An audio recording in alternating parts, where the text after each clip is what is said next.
Well, good evening. How is everyone? Good, good. So this is a providential moment that I would come up here and speak at this very time because I was just looking at Twitter. Forgive me, Richard. But the very first transgendered candidate has just won a slot in the Virginia House of Delegates. The very first transgendered public official, I believe, in United States history. So let that be a reminder that we are living in a new day in an American context, and that this issue is not something that just exists in the news or exists elsewhere, but is making its way to all of us, and very quickly. As Brandon mentioned, I have written a book called God and the Transgender Debate. And there's lots of different ways I could talk about themes from that book tonight. But what I'm going to do tonight is kind of boil down what I'm calling kind of the 6 key truths around the transgender debate that I'm kind of pulling from my book. And before I kind of get into those 6 truths, I want to go over the language around the transgender debate, because there's so much contested use of the language that unless we understand the terms that we're using, we're going to be at a disadvantage in how we engage with the culture around us. And these terms are sex, gender, gender identity, gender dysphoria, and transgenderism. I'm going to go over those very quickly before I get to my 6 main points. So this understanding of biological sex, this is this understanding that God has made us male and female, as it says in Genesis 1 and 2. He made us male and female in His image, and when God made us male and female, He knit the difference of being made male and female down to the level of our chromosomes. So that if you are a male, you have XY chromosomes. And if you're a female, you have XX chromosomes. And so again, God has knit the absolute depth of difference down to the level of our chromosomes. And then there's what we call the primary sex characteristics related to our biological sex. And this is kind of the differences in men's and women's reproductive systems. Then there's what's called secondary sex characteristics. And these are kind of the general physical differences between adult men and women. So you can think in this category of body shape, emotional differences between men and women, and our voice differences. The next term is this term of gender. And most of us probably have a passing familiarity with gender. But for our purposes tonight, gender is kind of the social expression of biological sex, or the cultural association that comes with biological sex. So that if you have a new mom and a new dad, and they send out a birth announcement for their new baby boy, what color is that birth announcement typically in? Blue. Now ask yourself, is there anything intrinsic to the color blue that makes it male? No, there's really not. It's just what our culture assigns as a male color. And what this means is that gender norms from culture do somewhat vary by culture and vary from culture to culture. So any Braveheart fans in here? One of my favorite movies of all time. You have 13th century Scottishman William Wallace, who wears a kilt. Now, a kilt in 13th century Scotland is associated with masculinity and masculine attire. But if William Wallace showed up in Bowling Green, Kentucky tonight and was wearing a kilt, what would we associate with a kilt? We would think of that as kind of like more like a skirt, something that a woman would wear. Which means from culture to culture, how gender is expressed does somewhat vary. But what is always pivotal to understand is that gender always follows from biological sex. But what's happening today is that we are severing gender altogether from the concept of biological sex. And that leads to our next term, and that's gender identity.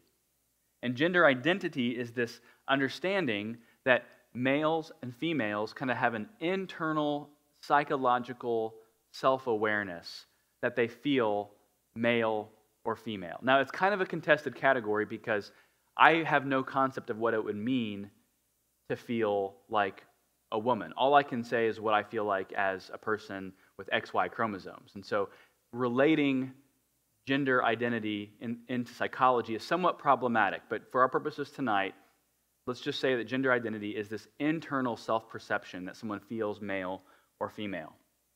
And that leads to this term called gender dysphoria. And you probably heard this term popping up more and more in common culture. And gender dysphoria is an understanding that someone has an incongruence or a mismatch or a perceived misalignment between their gender identity than from their biological sex. Now, this is what this means. Let's say you have a man who's unambiguously male, XY chromosomes, looks like a male. He might sense that he feels as though he is a female. And that incongruence can cause distress, anxiety, thoughts of suicide, and tragically, even suicide. So gender dysphoria is kind of the triggered response to that perceived misalignment. Now, something very important needs to be said right here. Just because there's a perceived misalignment between someone's biological sex and their gender identity does not mean there's actually a true misalignment. It means that there's something just perceived in the mind. And then lastly is this term transgenderism, which one dictionary defines as transgender is an umbrella term for persons whose gender identity, gender expression, or behavior does not conform to that typically associated with the sex to which they were assigned at birth. So transgenderism is much more broad than just gender dysphoria, because transgenderism means that someone is taking steps or actions to live in accordance with their gender identity, even if that is at odds with their biological sex. So that means someone might take hormone replacement therapy, someone might request to be having a new name or a new pronoun, or the most invasive step, even having a surgery to cosmetically alter and surgically reshape their physical appearance to match what they perceive as their gender identity, because the gender identity is what reigns supreme in the transgender worldview. But transgenderism is really, it's a moral, social, cultural, political identity as much as it is anything else. It's kind of a movement that people find their identities in. And it's important to keep gender dysphoria and transgenderism distinct, because not everyone who experiences gender dysphoria is going to identify as transgender. Someone could understand that they have this experience of dysphoria, but know that truthfully they are a male, but know that they are afflicted and have these psychological perceptions, but yet are still choosing to live as a male. So that's something different than transgenderism. Transgenderism is, again, someone taking steps to then live out a life in accordance with their gender identity. Okay, so that's the language. It takes us a long time to get through the language. Let's talk about the 6 key truths around the transgender debate. And the first one is we want to begin with compassion, and that Christians cannot treat transgenderism as only another ism. Whenever we attach an ism to anything, the subject of discussion gets abstracted and depersonalized. And so while we as Christians are going to disagree with the ideological and philosophical assumptions of the transgender movement, we cannot forget that those who identify as transgender are often hurting and confused and experience disproportionate rates of mental health pathologies. Again, depression, anxiety, thoughts of suicide, and even suicide itself.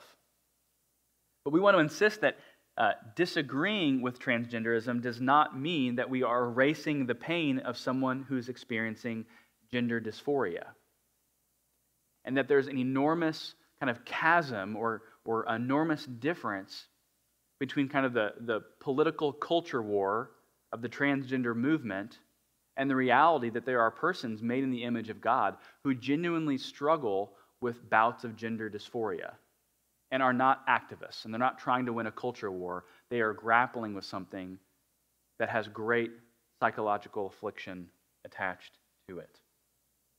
Secondly, a man cannot become a woman, and a woman cannot become a man.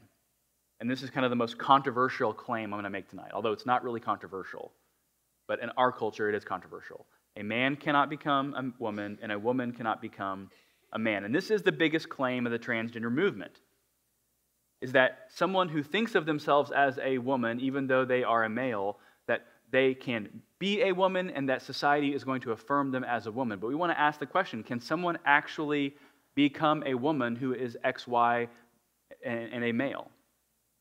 And the answer to that is no.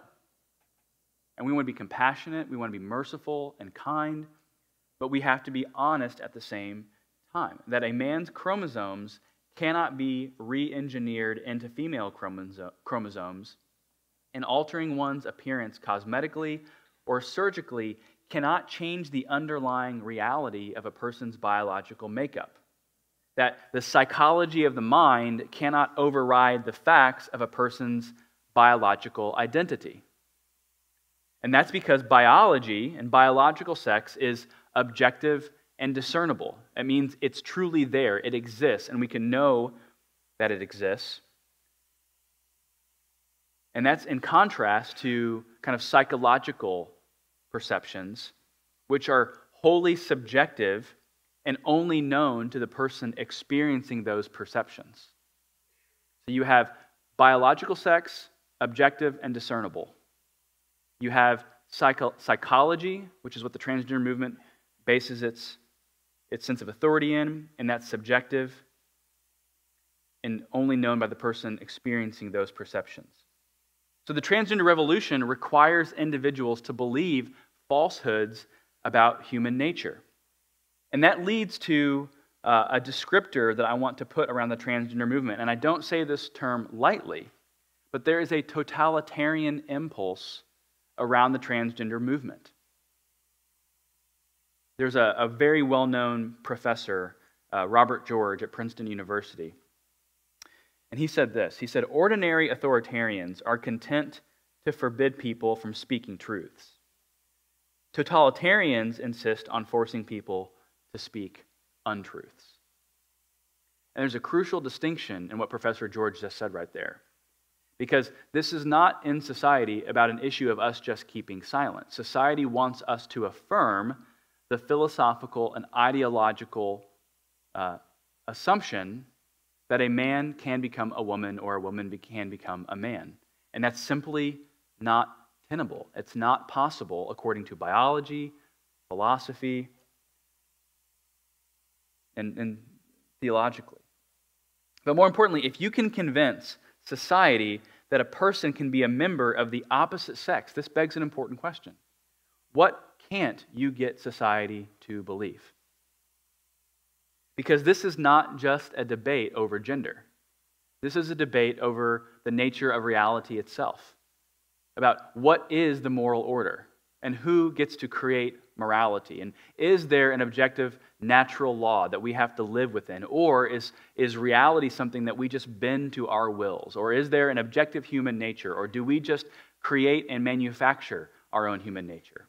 So this is a question of what type of order or what type of universe are we going to live in? Are we going to live in one ordered by God or ordered by man and the changing opinions of man throughout time and culture?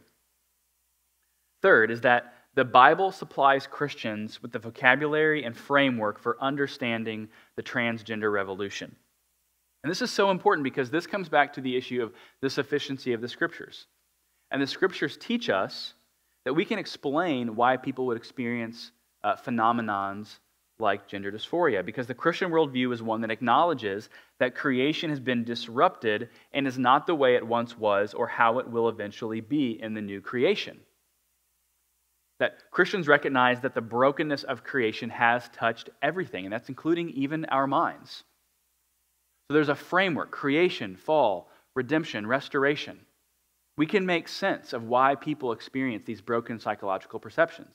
And we can insist that this is not the way the world once was, Genesis 1 and 2, and it's not the way the world is going to be at the end of history because of the promise of resurrection and new creation.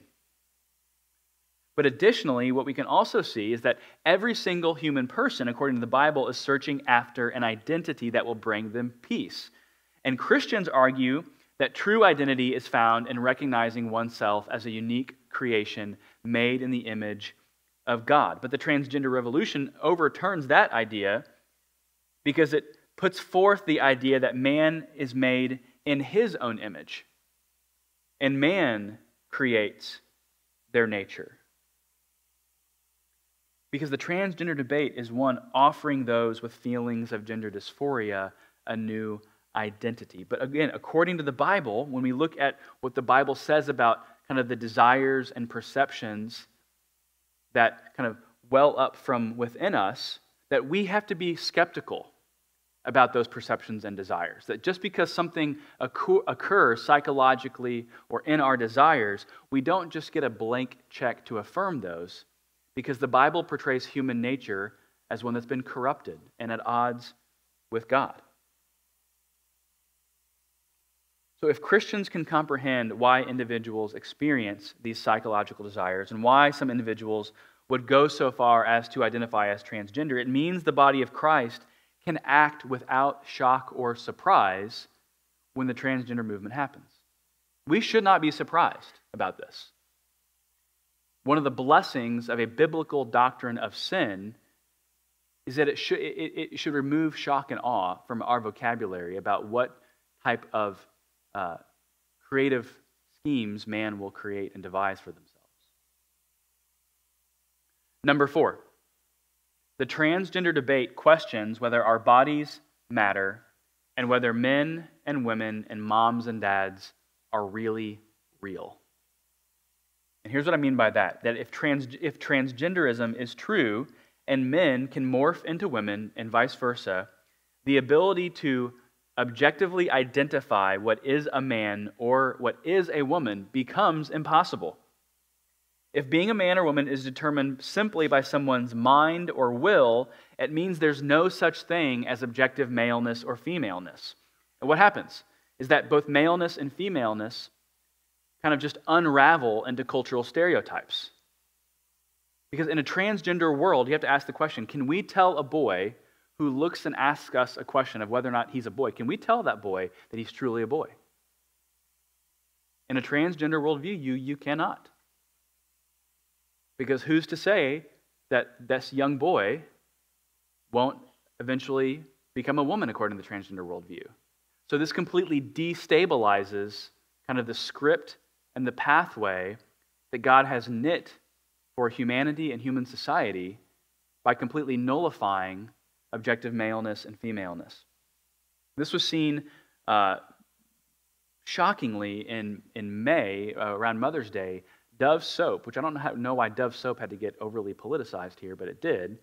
They created a commercial around Mother's Day where they interviewed various mothers in kind of the beauty of motherhood. It was a very beautiful ad.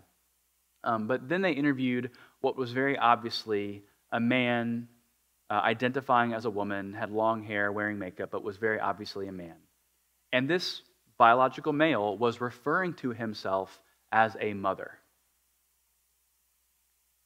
And that's very problematic, because if transgenderism is true and this man can identify as a mother, that means we are nullifying and obliterating a category of true objective motherhood. That again, motherhood just reduces to cultural stereotype. So that erasing the biological origins of maleness and femaleness, again, destroys the script that God knit into human existence for how the sexes recognize one another, interact with one another, and how children know the difference between a mother and a father. Maleness, femaleness, motherhood, and fatherhood either truly exist or else they just unravel according to psychology. And we have to choose which framework we're going to live in. Number 5, the Christian view of gender and sexuality is not harmful. This is probably the greatest, most heated accusation that gets thrown out at Christianity, and it goes something like this. Isn't it true that a failure to affirm LGBT identities disrespects their dignity and leads to harmful outcomes such as increased depression and suicide? so that a failure to affirm leads to self-harm. That's one of the greatest accusations thrown out. So how should we think through this and respond to that? I'd say first, we want to say all individuals are made in the image of God.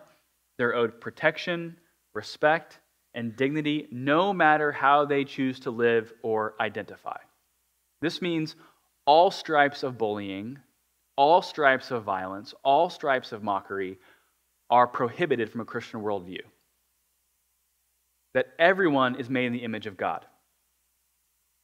Secondly, that these dignity and harm arguments, the problem with them is that they end moral debate about whether transgenderism is something that should be affirmed. They're kind of the harm and dignity argument is kind of a blunt force instrument that just kind of ends the debate altogether. We want to ask the question, is transgenderism something that should be affirmed? And I think looking at the science, that's not a settled question. There's, again, sufficient reason to be cautious, in fact, about normalizing gender dysphoria as a worldview that someone should live within. Third, we want to respond saying that no single person's story can speak for everyone. That lots of people have walked away from transgender identities and now argue that these identities are wrong or even harmful by suppressing what is true of biological sex and sexual design. If you go online, you can see an increasing number of testimonies of people who are walking away from a transgender lifestyle. And why is that? Because it did not provide the lasting fulfillment and affirmation and personal happiness that they thought it would. Because you cannot escape your nature. Nature has a way of striking back. Fourth is that even after sex reassignment surgery, transgender individuals still suffer from disproportionate rates of depression, suicide, and thoughts of suicide.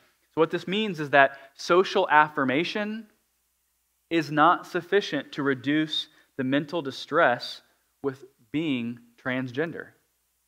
And I'm not trying to be rude or caustic about transgender individuals right here. But when we look at the data, what we see is that there is sufficient evidence to suggest that transgender identities themselves are at the cause of that mental distress, and that no amount of social affirmation will ever be sufficient. Sixth is that for us to proceed in the world that is confronting us, is that we are going to need courage, conviction, and compassion. Holding a biblical conviction in this debate means that individuals are going to find themselves in heated disagreements with friends, families, and coworkers. It's going to be inevitable.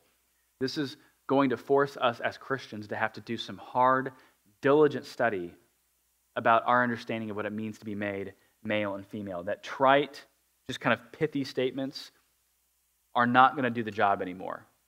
The Bible says for us to give a defense when asked. So we're going to have to give really sound, logical, rational explanations for why we believe what we believe around the nature of being made male and female. And finally, I want to end on this. We can have all the right convictions in the world. We can have the correct Bible, which we have the correct Bible, which is all sufficient and perfect to guide us in the age that we live. But if we are not compassionate in how we talk about this issue with our friends and neighbors, not only will we not get a hearing in the culture with our friends and neighbors, we're not going to deserve to get a hearing. So this is something where all of us are going to need one another to spur one another on in faithfulness and in gentleness and humility and meekness. Recognizing that Jesus says in Matthew chapter 12 that a bruised reed he will not break. And our transgender neighbors, and they're our neighbors and they're our friends, and they ought to be our neighbors and our friends. They're bruised reeds. They're delicate people who are afflicted with a psychological pathology that a lot of us statistically are not going to be able to sympathize with. But Jesus says a bruised reed he will not break. What Jesus is saying in that passage is, he's envisioning a thin like twig that if you just apply a little bit more pressure, that twig's going to snap. That people are under a lot of pressure, and they're at their wits' end. Jesus says He came to minister and love and save bruised reeds. And let us be those people who love bruised reeds as well. Thank you.